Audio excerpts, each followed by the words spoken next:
Buenas a todos. Hoy vamos a abordar la problemática en torno al lugar de la mujer dentro del campo del arte. Para comenzar, analizaremos un texto fundamental que inaugura una discusión aún conflictiva.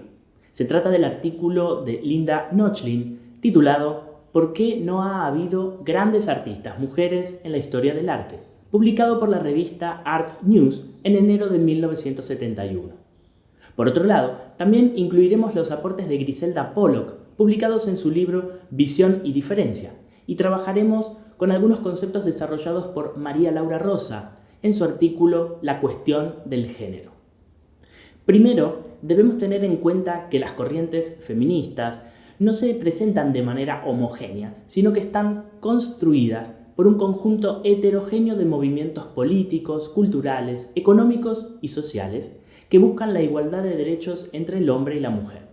El avance de estas corrientes feministas desde fines del siglo XIX y principios del siglo XX había logrado ciertos objetivos, principalmente el derecho al sufragio y a la propiedad.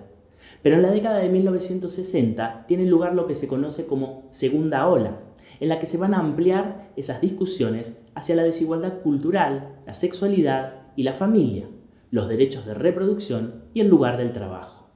Algunas autoras, como Simone de Beauvoir, Kate Millett y Judith Butler, son fundamentales para comprender la construcción teórica de este problema. Esta segunda ola es la que irrumpe también en el escenario del campo del arte y se manifiesta en el artículo de Linda Nochlin, que revisa el carácter machista de la historia del arte tradicional, en la que se excluyó de manera constante a la mujer de la categoría de artista y de genio. Nochlin entiende que una postura posible es la de examinar la historia del arte y reinsertar nombres de artistas mujeres, o una segunda postura consiste en considerar un estilo femenino, diferenciado y reconocible a partir de la experiencia y la situación de las mujeres en la sociedad patriarcal. Según Nochlin, el error estaba en entender al arte como una expresión personal y directa de la experiencia emocional individual. El punto de Nochlin radicaba en poner en evidencia la opresión racial y de género que existía en el campo del arte. Y esta opresión se llevaba a cabo a través de las instituciones y de la educación. Analizó la educación diferenciada como causa de la exclusión y la marginación de la mujer. Tengamos en cuenta que la instrucción artística desde el Renacimiento estaba organizada a partir de tres ejes: el estudio de la antigüedad, el modelo vivo masculino y femenino y el análisis de la anatomía. Respecto del segundo punto, los varones podían acceder al desnudo masculino en las academias públicas y al desnudo femenino solo en las escuelas privadas, por lo menos hasta 1850. Pero las mujeres no podían estudiar ningún tipo de desnudo recién hasta el siglo XX. Entonces se las relegaba a géneros que en esa época eran considerados menores, como el bodegón o el retrato, negándoles la producción de los géneros mayores, el histórico, el religioso y el mitológico. Por otro lado, recordemos que existía, en el paradigma tradicional, la noción de genio artista, una construcción originada en el Renacimiento, madurada en el Romanticismo y resignificada durante las vanguardias históricas. Un ser con talento innato y espontáneo, de carácter extravagante e individualista, que es una pieza fundamental para conformar el relato de sucesión de grandes nombres de la historia del arte. Sostiene Linda Nochlin: la pregunta ¿por qué no ha habido grandes artistas mujeres? Nos ha llevado hasta ahora a la conclusión de que el arte no es una actividad autónoma y libre de un individuo superdotado, influido por los artistas anteriores y de forma más vaga y superficial por las fuerzas sociales. Lejos de esto, la situación global de la producción artística, tanto en lo que respecta al desarrollo del creador como en lo relativo a la naturaleza y la calidad de la propia obra de arte, se encuadra en una situación social.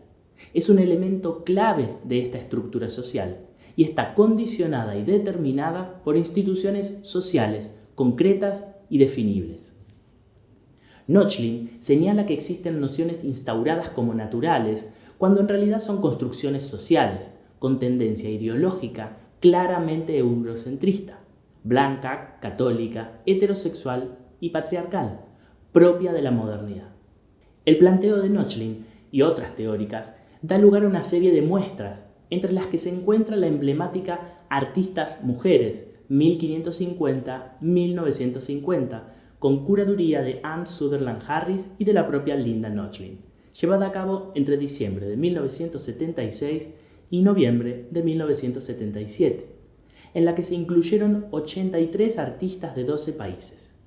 La muestra comenzó en el Museo del Condado de Los Ángeles para trasladarse al Museo de Arte de la Universidad de Austin, en Texas, más tarde al Museo de Arte de Pittsburgh, en Pensilvania, y finalizar su recorrido en el Museo de Brooklyn, de Nueva York.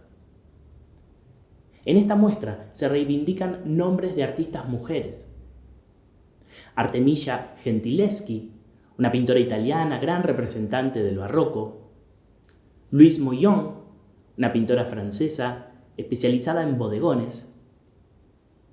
Rachel Rush, una pintora de los Países Bajos, especialista en bodegones de flores.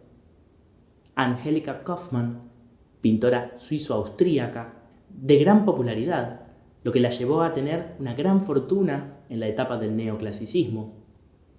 Elisabeth Vigue-Lebrun, una pintora francesa, de las retratistas más demandadas de su época. Berthe Morisot, una pintora francesa, fundadora del movimiento impresionista. Gwen John, pintora de Gales. Natalia Goncharova, pintora de gran importancia dentro de la vanguardia rusa. Vanessa Bell, pintora que introdujo el impresionismo en Inglaterra. Lyubov Popova, pintora de las vanguardias rusas en la época revolucionaria. Romaine Brooks, una pintora nacida en Roma, pero enviada a Estados Unidos desde muy pequeña, donde se desarrolló como artista. Entre muchas otras. Para Althusser, la ideología no es solo un conjunto de ideas y creencias, sino un ordenamiento sistemático de una jerarquía de significados y el establecimiento de posiciones para asimilar esos significados a través de instituciones sociales. En esa línea, Griselda Pollock asegura que la mujer tendría una ideología prestada del varón y no propia, porque su subjetividad está construida por el patriarcado. Trasladando este problema al campo del arte, la pregunta ¿existieron artistas mujeres? O ¿por qué no ha habido grandes artistas mujeres? En realidad lo que hace es reproducir los parámetros tradicionales, asegurando el estatus normativo. A las mujeres artistas no se las omite por un olvido o prejuicio, sino como una operación activa. Se intenta producir y perpetuar una jerarquización del género masculino. La forma en la que conocemos el mundo obedece a un patrón ideológico que construye determinado discurso. Este patrón se condice con el orden social dentro del cual el conocimiento es producido. Por lo tanto, las prácticas culturales también actúan produciendo significados. Son prácticas de representación. Producen significados y posiciones desde las cuales esos significados deben ser consumidos. Pero algunas mujeres han desistido de las definiciones de feminidad y han resistido a través de sus producciones artísticas. Pero no para ingresar al relato legitimador de la historia del arte, que es una historia patriarcal. En ese sentido, Pollock avanza hacia otro escenario. Asegura que las sociedades occidentales se organizaron en un sistema falocéntrico, en el que la mujer ocupa el lugar de lo otro. Para Pollock, el eje problemático radica en cómo encuentra la mujer la manera de escurrirse de esa tradición artística. Las imágenes y símbolos culturales son formas en las cuales las prácticas y los discursos sociales construyen las nociones de mujer, sexualidad femenina, grupos étnicos, de clase, de orientación sexual. Durante las décadas de 1980 y 1990, surgen exposiciones en las que se problematiza el concepto de mujer y se da lugar a analizar la identidad como un territorio complejo, no binario. Así, Catherine de Seher cura la exposición Dentro de lo visible, una travesía elíptica del arte del siglo XX, Desde lo femenino, realizada en el Instituto de Arte Contemporáneo de Boston en 1996. En la muestra le da mayor visibilidad a artistas como Louise Bourgeois, Eva Hesse, Hannah Hodge, Nancy Spero, Sophie de Burarp, Agnes Martin, Mona Houghton, Claude Cahun, Licia Clark, Gego, Francesca Goodman, entre otras. Ante este núcleo problemático, podemos identificar 3 estrategias posibles. La primera fue eminentemente teórica, a través de publicaciones. La segunda, curatorial, a través de muestras, textos y catálogos. La tercera, agrupa estrategias de producción artística, en las que el problema se señala a través de las piezas como escenario de discusión de diversos temas. Hacia la década de 1990, los tópicos de artistas feministas van a incluir problemáticas referidas a la violencia, como es el caso de Nora Aslan. En una mirada superficial, prima la apariencia agradable del mantel, en la que resaltan los elementos decorativos que sumergen lo real tras lo aparente.